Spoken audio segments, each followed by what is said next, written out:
Alright boys, let's check out the dev diary together. We found out that Riga gonna be getting a brand new mission tree, y'all. Now this kind of makes me wonder, if they're gonna give a Rigan mission tree, then that means they're likely gonna redo Lübeck's mission tree, because Lübeck's mission tree is very small by comparison now to this, and Lübeck was the main city in the Hanseatic League. Riga's getting a new mission tree here. With the great wealth and influence between the 13th and 15th centuries, they served as part of the well-known Hanseatic League. If you don't know what the Hanseatic League is, essentially it was a trade union, let's call it, of various city-states, let's call them, around the Baltic, including Lübeck, Rostock, Riga, Hamburg, Bremen, Bergen, a lot of different cities. Some of these cities were also a part of different countries. It was a kind of a European Union just for specific cities that had really high trade goods and so on. For the mission, we tried to answer one question: is it possible to make playing and staying as an OPM enjoyable? The Rigan mission tree is relatively small, but it will lead your OPM of Riga into a unique direction of gameplay. Wow, that is absolutely amazing. Connect with the Hansa, contact with the Emperor, city against the state, raise Rigan's defenses. So this mission tree is going to revolve around staying small as a one province minor and just becoming super powerful. This city is going to get everything, boys, everything. The mission tree is split into 3 branches, focusing each on different tasks for your nation to do. Starting with the smallest of the 3, missions focus on establishing authority over the archbishopric over the city of Riga, as historically the city itself was very autonomous of its ruler. What makes these missions special is that their rewards are the nature of modifiers granted by them. Unlike permanent modifiers, your capital receives these triggered modifiers. Triggered modifiers, okay, that's interesting. So that means only Riga will get this as long as Riga is the capital and you have less than 6 cities in Europe.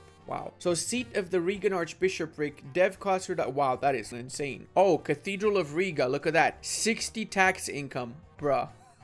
And dev cost minus 25. What? Gateway of Riga, 5,000 sailors flat, 20 naval force limit, trade power and goods produced plus 3. Dude, that is insane. Land force limit plus 20, defensiveness, fort main, basically free forts right there. Manpower plus 6,000 flat. Oh, dude, this is insane. So you get all of these, by the way, guys, as long as you have these buildings built. So once you have your church, marketplace, stock exchange, barracks, all of this built. Like, this really makes Riga the most valuable city in the whole EU4. Riga is playing skyscraper. Yeah, true.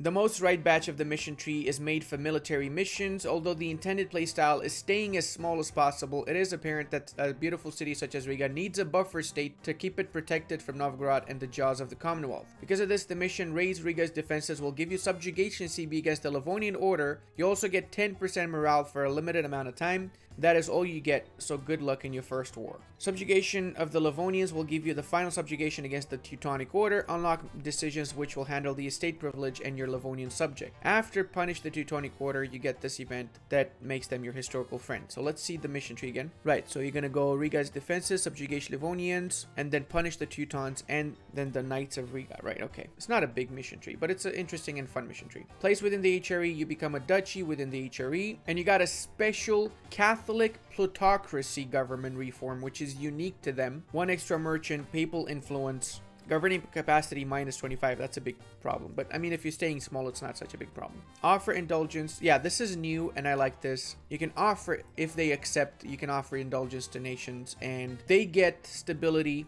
and prestige, and you get income, 6 months worth of their income, which for big nations can be a lot. So imagine you give this out to somebody like Poland, you get 400 ducats in return. Early game, that's really good. Selling indulgence is not without its consequence. Every time you sell one to a Catholic country, you will increase reform desire by 0.25. So that's good, especially if you want to spawn in the Protestants faster. Theocratic plutocracy. So that's like a mixture between a republic and theocracy. And it gives minus 10 dev cost reduction, as well as church power and cost of enforcing religion through war. You can stack this up with the Köln Cathedral. That's pretty nice. Raid heretic churches. Riga raids the most developed church or cathedral, completely destroying it and looting the province. Riga gains 50 church power and 25 fervor. Okay, so this is once you go Protestant, obviously. So it's specific for your government reform. Halves the army professionalism cost of all mercenary companies. That's so-so. It reduces the trade power needed for propagating religion from 50 to 15.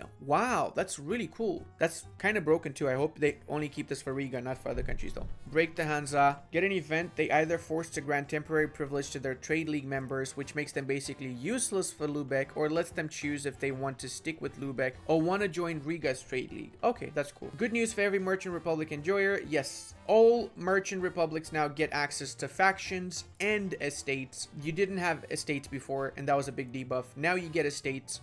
So you get the extra mana privileges, you get all the bonuses from that. Also, Grand Vesher Republic, which is the Novgorod special government, gets governing capacity increased to 50, absolutism and manpower plus 20%. So this is actually better than the Muscovite Principality government reform now. So Novgorod's getting a massive buff right now. What is the most exciting thing about the 1.34 to you? The Teutonic mission tree, and I assume the Swedish mission tree, because I think the Swedish mission tree is going to be the centerpiece. Russia has the Boyar estates, Brahmins estates, estate council, cannot seize crownlands, elections influence the estates. All right, okay. So this is going to be a special, different type of reform. Tradition from battles, maximum absolutism, core creation. Now these are average. They're not too strong. They're average, all of them. Right. So this is the Dharma. They're basically just revamping some of the old stuff here. Nobility, castle rights, royal court. I like the fact that, you know, with the new DLC as well as with the Origins DLC, they actually bring a lot of fun stuff to the table, right? Like the mission trees are actually insanely cool. Not like the old ones that are